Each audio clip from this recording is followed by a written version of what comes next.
It's our favourite time of the week to talk to our favourite person in the world, the wonderful Megyn Kelly. She still has that intergalactic glow. Lovely to see you, mate. Great to be here. You always give me the nicest welcomes. Now, one thing that I don't think any American has regret when it comes to the last election was having a president that is hardcore about illegal immigration. In the 4 years of Biden, 9 million people wandered into the country. And the worst of those elements, the ones who have gone on to commit crimes, are the ones that they are trying to boot out right now. But no, the Democrats, rather than learning this lesson, are deciding to storm some of the detention centres where these people are being kept. Who knows? Their priorities are so backward. I've really stopped trying to figure them out, but they just constantly make the wrong decisions. I mean, it's like, it's like you're a dad. I'm a mom. You raise your kids. You try to give them like an ethical framework from which they can make future decisions because you won't be around to advise on every single one. Everything went wrong with these Democrats. I don't know. I guess their parents had the wrong ethical framework, too, because they make all the wrong decisions. Let's prioritize skin color. Let's really focus on genitalia and how it differentiates us or doesn't. Let's prioritize, I don't know, one's sexual preferences as the most important thing about them. And let's take hardened gang members, make them leftist poster boys, or any random illegal who's set for deportation, and not only add them to our list of poster boys, but get in physical confrontations and altercations with law enforcement, who, by the way, are running high right now in the opinion polls, like higher than they have in many years. America is ready for law enforcement to return in full.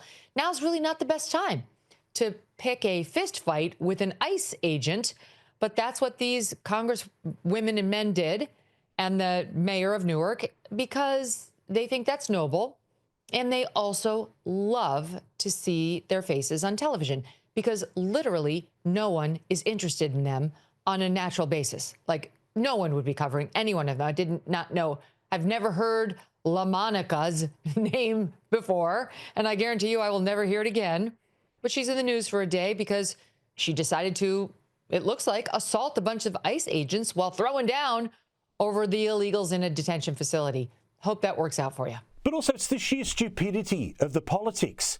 Now, let's imagine, if you take the Democratic view, that Trump is now a diminished figure after he was elected. And of course, we know that's rubbish. Every single poll says that if you enter the country illegally, ta-da, you should be booted out of the country. But these idiots are doubling down. Why are they trying to win over the bubble they already own and the one that got it so wrong with Kamala in November? They are all looking for their civil rights moment. I mean, they really do look on, people like John Lewis, Congressman John Lewis, God rest him, and they want their good trouble moment. They're very sad that they missed the actual civil rights movement, that they missed the Jim Crow era. I really think some of them would have preferred to live then just so they could lean into their own perceived nobility and fight for what's right. Newsflash, the Democrats were on the wrong side of that. Sorry, but it's true. They were on the wrong side of race issues always, literally for their entire history up to right this moment. They've been on the wrong side. So they try to see that kind of injustice in everything. I mean, including something like this. And they try to demonize President Trump in the way you could have demonized a racist back in those days, whatever he says, innocuous stuff that means absolutely nothing racial. They racialize it and pin their own meanings on it. They take them blatantly out of context, even as you know, like with the both sides thing, good people on both sides, just because they cannot stick to reality and make their arguments. They have got to veer or they know their arguments will fall apart. Not everybody sees him or the world through their weird bent prism. So they continue to do it. And all I can guess is that they need it. They need to feel like they matter, whether it's the racial obsession or the gender obsession or like this kind of behavior where you have a very popular president, but you style yourself as like his main foe.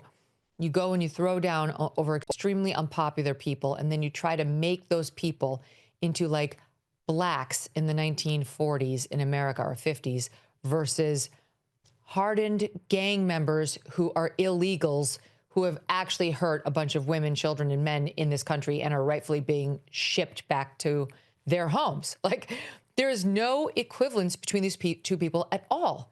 And not for nothing, But they're treating these people in these detention facilities like they've had no due process. And they're pretending that they're entitled to the same due process anyone, illegal or not, would receive in America if they were accused of a crime. But when determining whether they need to be deported, that standard of due process is much lower, much lower.